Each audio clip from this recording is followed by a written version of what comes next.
MLA হস্টেলের সামনে হুমায়ুন কবিরকে চোর দালাল বলে কটাক্ষ বাইক আরোহীর, শুনেই তেড়ে গেলেন ভরতপুরের বিধায়ক। ঘটনা ঘিরে হুলস্থুল কিট স্ট্রিটে। এমএলএ হস্টেলের সামনে এবিপি আনন্দের প্রতিনিধির সঙ্গে কথা বলছিলেন হুমায়ুন কবির। তখনই এক বাইক আরোহী এগিয়ে আসেন, হুমায়ুনকে দালাল বলে চলে যান। পরে বাইক ঘুরে এসে ফের তাকে চোর বলে কটাক্ষ করেন ওই ব্যক্তি। পাল্টা ভরতপুরের বিধায়ক তার দিকে তেড়ে যান, চটিচাটা বলে কটাক্ষ করেন।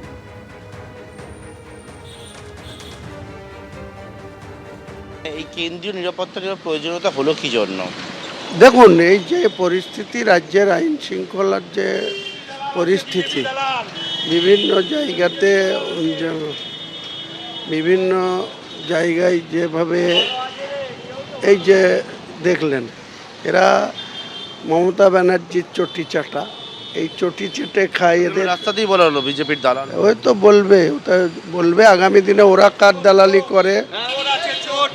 এই তো শালা চটি চাটা, এই তুই মমতার চটি চাটা, এই তুই মমতার মারবো না রে, চটি চাটা, চটি চাটা। মানে একই পরিস্থিতি। ওই তো এরকম দু একজনকে দেবো চটি চাটাদের, আপনি সোজা হয়ে যাবে। নির্বাচন কমিশনের প্রশ্নের মুখে পড়েছেন দক্ষিণ 24 পরগনা এবং কোচবিহারের জেলা নির্বাচনী আধিকারিক অর্থাৎ জেলা শাসকরা। সূত্রের দাবি, দুই জেলার নির্বাচনী প্রস্তুতি দেখে রীতিমতো বিরক্ত কমিশন। আর এই নিয়ে শুরু হয়েছে রাজনৈতিক চাপানুতো। বিধানসভা নির্বাচনের দামামা বেজে গেছে, যে কোনো দিন ভোটের নির্ঘণ্ট ঘোষণা হতে পারে।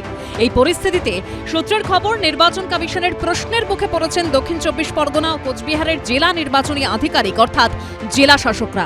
সূত্রের দাবি, দুই জেলার নির্বাচনী প্রস্তুতি দেখে রীতিমতো বিরক্ত কমিশন। পশ্চিমবঙ্গের ভোট প্রস্তুতি খতিয়ে দেখতে সোমবার ভার্চুয়াল বৈঠকে বসেন জাতীয় নির্বাচন কমিশনের deputy election commissioner Gyanesh Bharati. সূত্রের খবর, সেই বৈঠকে ভোট প্রস্তুতি তুলে ধরে প্রতিটি জেলা প্রশাসন, যেখানে দক্ষিণ 24 পরগনা ও কোচবিহারের ভোট প্রস্তুতিতে খামতি সামনে আসে। সূত্রের খবর, প্রস্তুতি ছাড়া কিভাবে বৈঠকে অংশ নিয়েছেন প্রশ্ন করা হয় দক্ষিণ 24 পরগনা ও কোচবিহারের জেলা শাসকদের। সীতাই শীতলকুচিতে যে ঘটনা ঘটেছে সর্বজনবিদিত, আর ডায়মন্ড হারবারের ডায়মন্ড চক, আমাদের সর্বভারতীয় সভাপতি জেপি নাড্ডার গাড়ির ওপরেও পাথর ফেলা, কিন্তু দীর্ঘদিন ধরে চলছে। তো সেখানের প্রক্রিয়া গাফিলতি থাকবে না, সেখানের প্রক্রিয়াটা ওইভাবে চালিয়ে নিয়ে যাওয়া হবে, সেটা ওদের বিষয়। নির্বাচন কমিশন কিসে সন্তুষ্ট নয়, তার মানে এটা ধরে নিতে হবে বিজেপির অসুবিধা হচ্ছে। তার কারণ হচ্ছে নির্বাচন কমিশন হচ্ছে বিজেপির দলদাস, এজেন্ট, দালাল। বিজেপির গণসংগঠন, শাখা সংগঠনের মতো কাজ করছে। তারা যাদেরকে খারাপ বলবে, তারা যাদের কাজে সন্তুষ্ট হবে না, ধরে নেবেন বিজেপি সেখানে সামলাতে পারছে না, তাই নির্বাচন কমিশনকে দিয়ে নানা রকম বদনাম ছড়িয়ে তারা তাদের কোনো চক্রান্ত কিছু করার চেষ্টা করছে। সূত্রের খবর, এর আগে 13ই ফেব্রুয়ারি গাফিলতির অভিযোগে মুখ্য নির্বাচন কমিশনারের ক্ষোভের মুখে পড়েন কোচবিহার, জলপাইগুড়ি, মালদা, উত্তর 24 পরগনা, দক্ষিণ 24 পরগনা এবং পূর্ব মেদিনীপুরের জেলা নির্বাচন আধিকারিক। এদিকে কমিশন সূত্রে মঙ্গলবার পর্যন্ত 4,15,000 বিবেচনাধীন ভোটারের নিষ্পত্তি করা হয়েছে।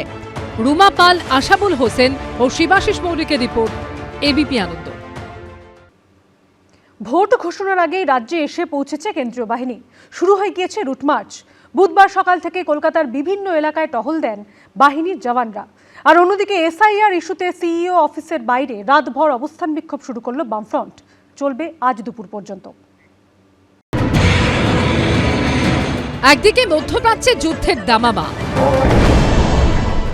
আর এদিকে ভোটযুদ্ধের জোরদার প্রস্তুতি। নির্বাচন কমিশনের কড়া বার্তার পরই কলকাতা স্পর্শকাতর বুথ এলাকায় টহলদারি শুরু করল কেন্দ্রীয় বাহিনী। নজিরবিহীনভাবে এবার ভোট ঘোষণার আগেই রাজ্যে এসে পৌঁছেছে কেন্দ্রীয় বাহিনী। প্রথম দফায় 240 কোম্পানি বাহিনী এসেছে পশ্চিমবঙ্গে, যার মধ্যে 66 কোম্পানি মোতায়েন থাকছে উত্তরবঙ্গে, আর বাকি 174 কোম্পানি বাহিনী দক্ষিণবঙ্গে। শুরু হয়ে গেছে রুট মার্চ। সকালে চারুচন্দ্র কলেজ থেকে বেরিয়ে কেন্দ্রীয় বাহিনীর জওয়ানরা রাসবিহারী অ্যাভিনিউ থেকে লেক রোড সহ একাধিক রাস্তায় রুট মার্চ করে। আমরা এই মুহূর্তে রয়েছি রাসবিহারী এভিনিউতে, যেখানে সেন্ট্রাল ফোর্সের যারা আধিকারিকরা রয়েছেন তারা এই মুহূর্তে এরিয়া ডমিনেশনে কাজ করছেন। মূলত 240 কোম্পানি রাজ্যের বিভিন্ন জায়গাতে ইতিমধ্যে নির্বাচন কমিশনের আদেশে সেই সমস্ত ফোর্স এসে উপস্থিত হয়েছে। শহর কলকাতার বিভিন্ন থানাতেও তারা কিন্তু এসে গিয়েছেন। চারুচন্দ্র কলেজ থেকে এই টিম কিছুক্ষণ আগে বেরোয় এবং বিভিন্ন অলিগলি লেক এলাকার ঘোরার পরে তারা মেন রাস্তাতে আসে। টালিগঞ্জ থানা এলাকাতেও এই দিন এরিয়া ডমিনেশন করে কেন্দ্রীয় বাহিনী। অন্যদিকে তালতলা থানা এলাকায় রুটমার্চ করে বুথে বুথে পৌঁছে যান কেন্দ্রীয় বাহিনীর জওয়ানরা। বিগত নির্বাচনে কলকাতা যেসব বুথ স্পর্শকাতর হিসেবে চিহ্নিত হয়েছিল তারই একটি হলো তালতলা রানী রাসমণি হাই স্কুল। সেই কথা মাথায় রেখে এদিন পুলিশের সঙ্গে রানী রাসমণি স্কুলে পৌঁছে যায় কেন্দ্রীয় বাহিনী। তালতলা থানার অঞ্চলের ঠিক একটি স্কুলের সামনে এই রানী রাসমণি হাই স্কুল, এই স্কুলটি হচ্ছে একটি বুথ এবং বুথের সামনেও সেন্ট্রাল ফোর্সের বাহিনীকে নিয়ে কলকাতা পুলিশের তরফ থেকে তালতলা থানার যারা আধিকারিকরা রয়েছেন, অফিসার ইনচার্জ সহ অন্যান্য আধিকারিকরা, তারা বিভিন্ন এলাকায় যেমন রুটমার্চ চালাচ্ছেন, তার সঙ্গে সঙ্গে বুথ যেগুলো রয়েছে, যে বুথে আগামী দিনে নির্বাচনের দিন বা তার আগের দিন ডিপ্লয়মেন্ট হয় এই সেন্ট্রাল ফোর্সের আমরা জানি, এবং সেই ক্ষেত্রে আগে থেকে যাতে বুথের আশেপাশে সমস্তটা চেনানো যায় সেই প্রক্রিয়া চালানো হচ্ছে। লোকসভা হোক কিংবা বিধানসভা, ভোটেলেই অশান্ত হয়ে ওঠে কলকাতা পুরসভার 109 নম্বর ওয়ার্ডের শহীদ স্মৃতি এলাকা। এই দিন সকালে পঞ্চসার থানা এলাকার চকগড়োয়া থেকে শহীদ স্মৃতি বিভিন্ন এলাকা ঘুরে দেখে কেন্দ্রীয় বাহিনী। পঞ্চসার থানার ওসি সহ পুলিশ আধিকারিকরা যেমন রয়েছেন, কেন্দ্রীয় বাহিনীর জওয়ানরা কিন্তু আজ সকাল থেকে রুটমার্চ করছেন। মূলত 109 নম্বর ওয়ার্ড কলকাতা পুরসভার এই অঞ্চলে কিন্তু প্রায়শই প্রত্যেকটি নির্বাচনে, সে কলকাতা পুরসভার ভোট হোক, বিধানসভা নির্বাচন হোক, সব ভোটেই কিন্তু গন্ডগোল হয়। কিন্তু এবারে কেন্দ্রীয় বাহিনীর জওয়ানরা যেহেতু চলে এসেছেন, ইতিমধ্যে 240 কোম্পানি কেন্দ্রীয় বাহিনী জওয়ান রাজ্যে চলে এসেছে, বিভিন্ন থানা এলাকায় তারা রুটমার্চ করছে। তেমনই পঞ্চসার থানা এলাকায় তারা কিন্তু রীতিমতো পঞ্চসার থানার পুলিশ আধিকারিকদের সঙ্গে নিয়ে সশস্ত্র অবস্থায় রুটমার্চ করছে। हमारा मेन टारगेट है जो वोटिंग है पीसफुली कराना, उसी के लिए हम लोग आए हैं। বেহালার বুড়ো শিবতলা মেন রোড রায়বাহাদুর রোডেও দেখা যায় এক ছবি। এখানে রুটমার্চ করেন কেন্দ্রীয় বাহিনীর মহিলা জওয়ানরা, সঙ্গে ছিল বেহালা থানার পুলিশ। এই আবহে এই দিন এসআইআর ইস্যুতে সিইও অফিসের বাইরে রাতভর অবস্থান বিক্ষোভ শুরু করল বামফ্রন্ট। চলবে বৃহস্পতিবার দুপুর পর্যন্ত।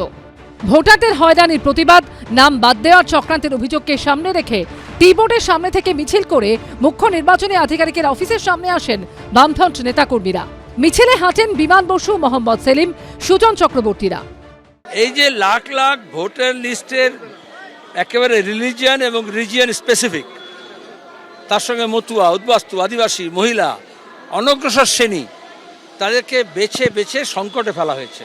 যারা দুয়ে দুয়ে ম্যাপিং পার হয়েছে তাদের সবার নাম থাকবে, আর তারপরে নির্বাচন কমিশন বলুক যে ম্যাপিংয়ে যারা বাদ হলো কেন বাদ হলো, আর এখন বলুক অ্যাডজুডিকেশন মানে যে কোন তথ্যের জন্য কেন তাদেরকে এই অ্যাডজুডিকেশনে পাঠানো হলো। নির্বাচন কমিশনের পক্ষ থেকে জানানো হয়েছে সিইও এই দিন অফিসে আসেননি।